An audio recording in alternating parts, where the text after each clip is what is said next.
on application or motivation letters, and then spend a little bit of time on personal statements, which could all be part of the application for bursaries and scholarships.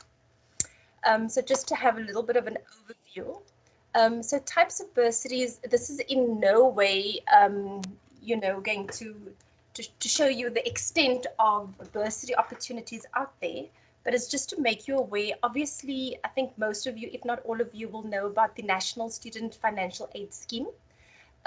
It is obviously a centrally governed scheme, so UCT is not involved in it, so the students would need to apply to NSFAS independently.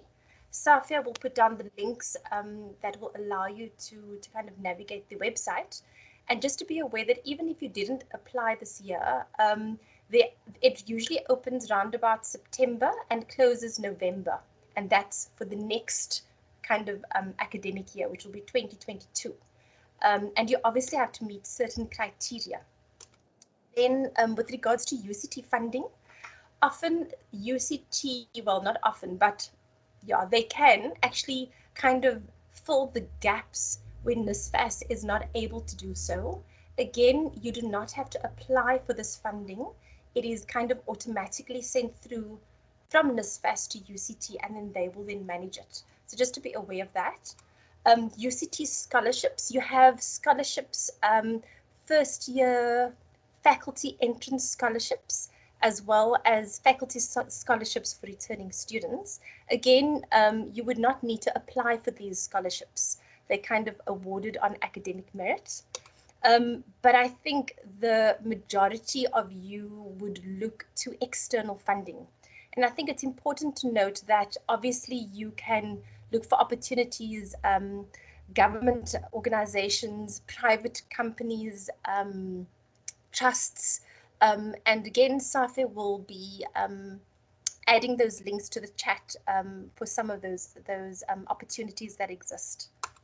Okay, so what about the do's and don'ts of applications? First thing to say is, do ensure that you meet the bursaries criteria. This is so important. Read the instructions really carefully. For example, with gender, they might stipulate that it's just for example, female science undergrad students in a certain field or sector. Watch out for age requirements. They might say that you have to be below the age of 25, for example. Ensure that you fit the nationality and citizenship. The field of study is obviously vitally important. You have to, in most cases, prove financial need. And sometimes they are looking for academically strong candidates. So kind of read the fine print before spending time in actually applying for a bursary to make sure that you meet the criteria. Secondly, do provide all requested documents. They will throw out your application if you miss just one, for example, transcript, if that's what they're asking for. Often for them to be able to prove that there's a financial need, they will request salary slips from your parents or your guardians. They may also request your national senior certificate, your ID document to prove that you are South African, for example. They most definitely would want to see that you are registered at a university, at UCT. They would want to know proof of address, and often there are application forms to complete. So please make sure that you have all of those necessary documents. Definitely book a consultation with us, because we can make sure that that you are targeting your application to suit that bursary or that scholarship, and so that it stands out. And I think lastly, do know the closing dates for these applications. It's no good, putting everything together, spending time formulating your CV, your motivation letter, and then you miss the date. They will not accept your application. So please be really wary of that. Don't forget to check if there's hidden employer contractual obligations and whether you qualify. The reason why I'm saying that is that if you are applying to or for a bursary that is given by a certain company, often there might be certain contractual obligations attached to that. So, for example, they might pay your bursary for maybe 3 years, all of your undergraduate degree.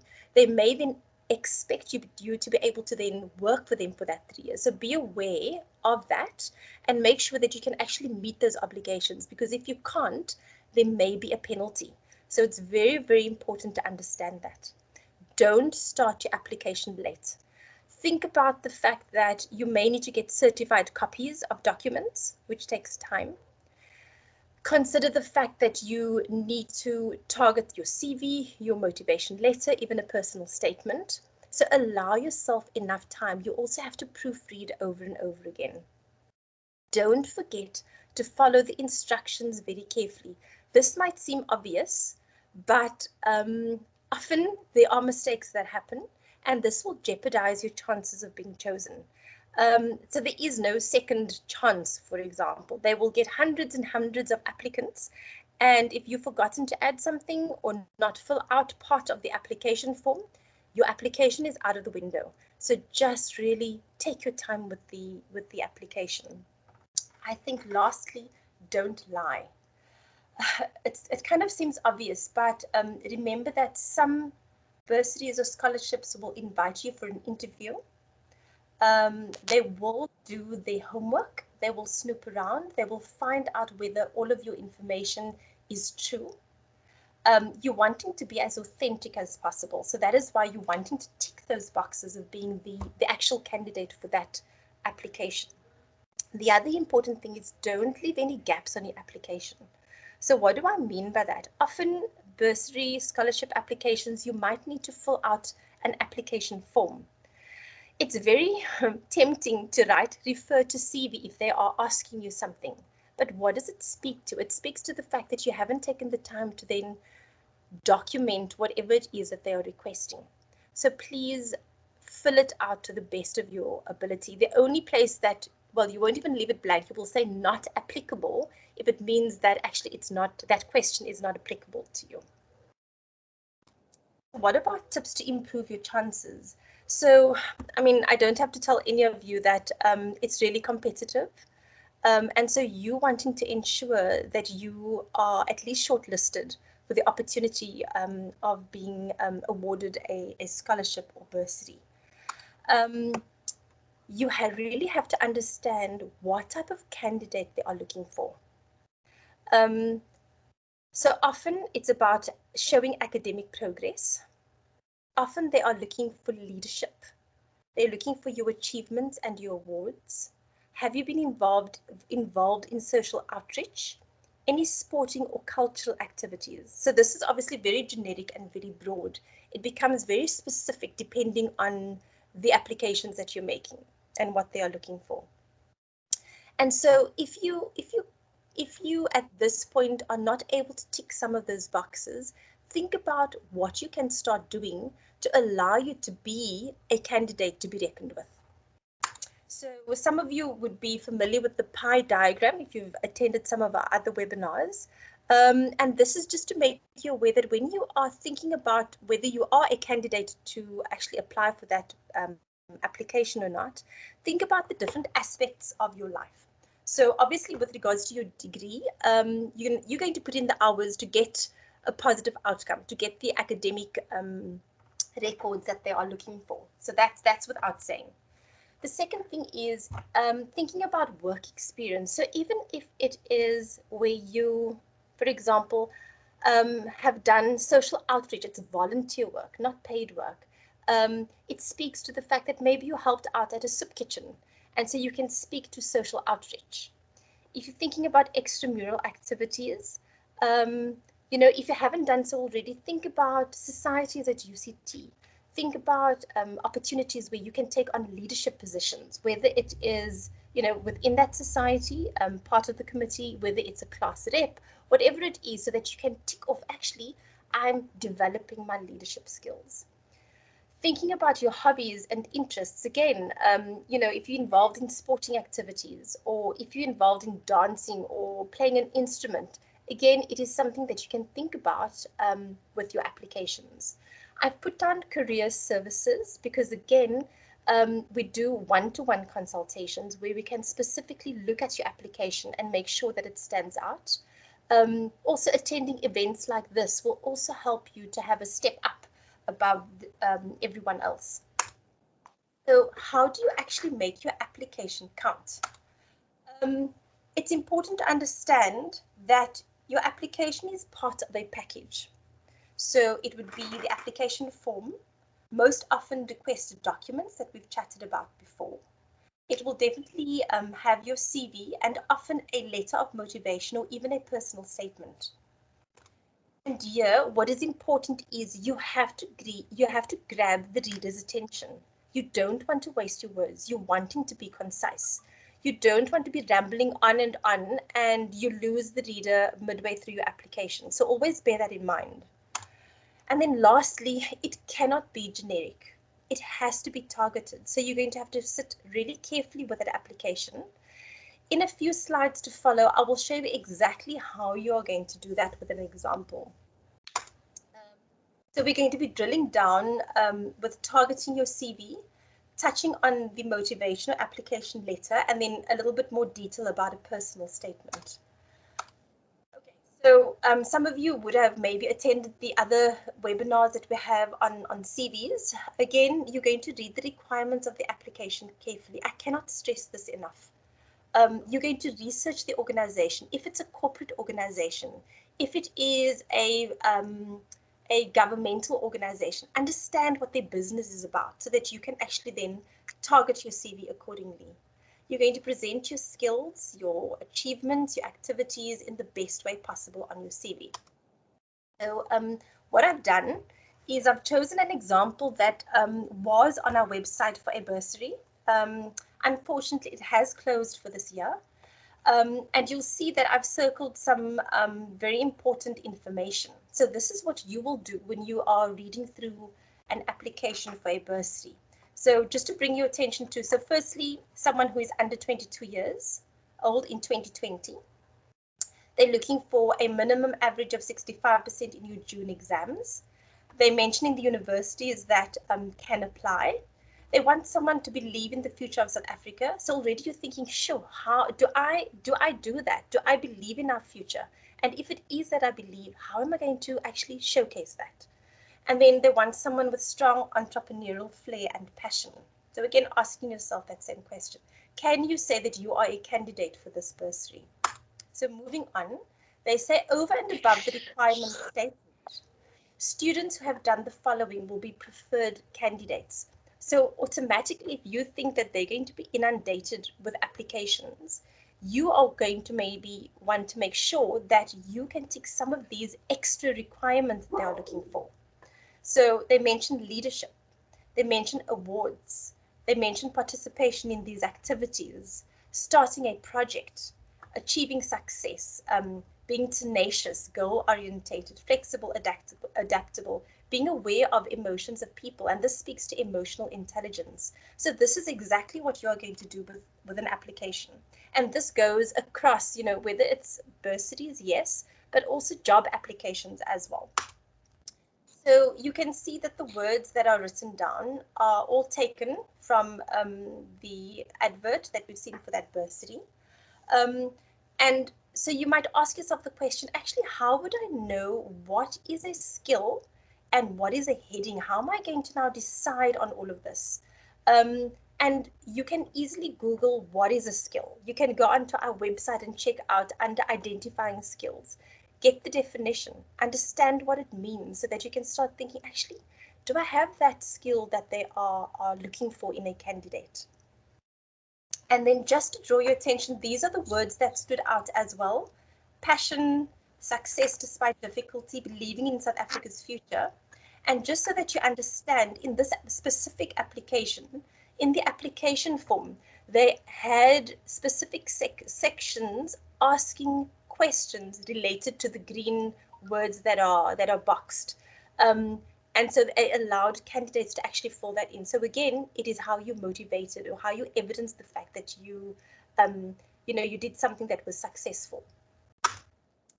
So So this is just a little table for you to think. So, okay, so now that I have and understand what skills they are looking for, how am I going to now target my CV to this application? It's thinking about the relevant headings, because you could have many, many headings on a CV, but it has to speak to that bursary application.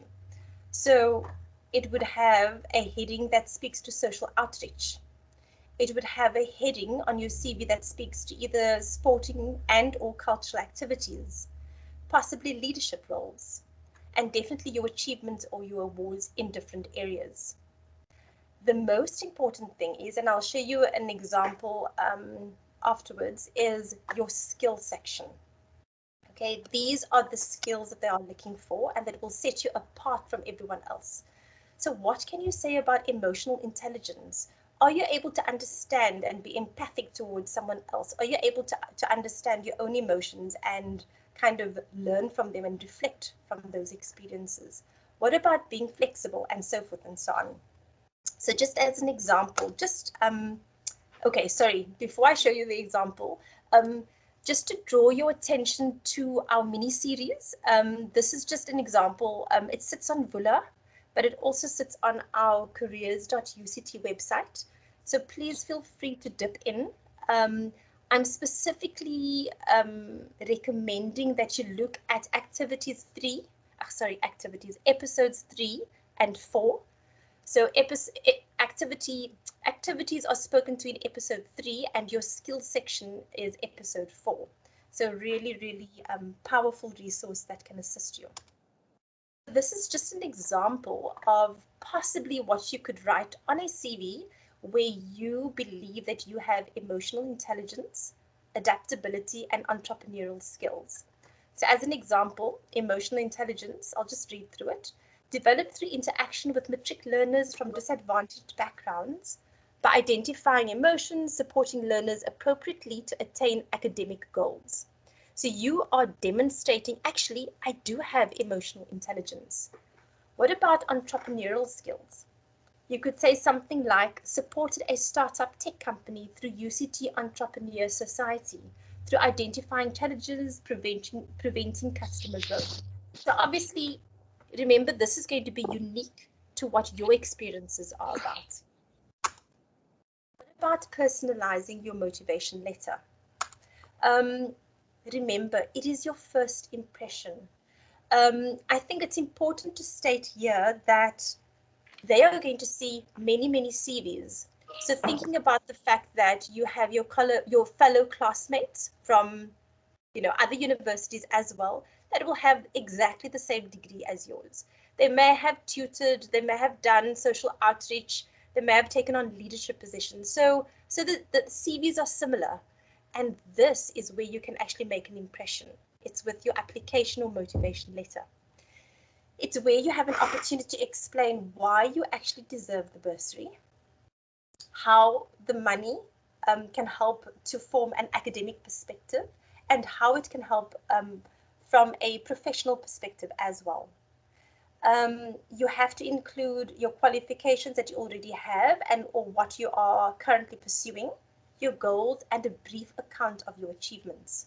So again, I'm not going to spend too much time on this because we have resources that speaks to cover letters.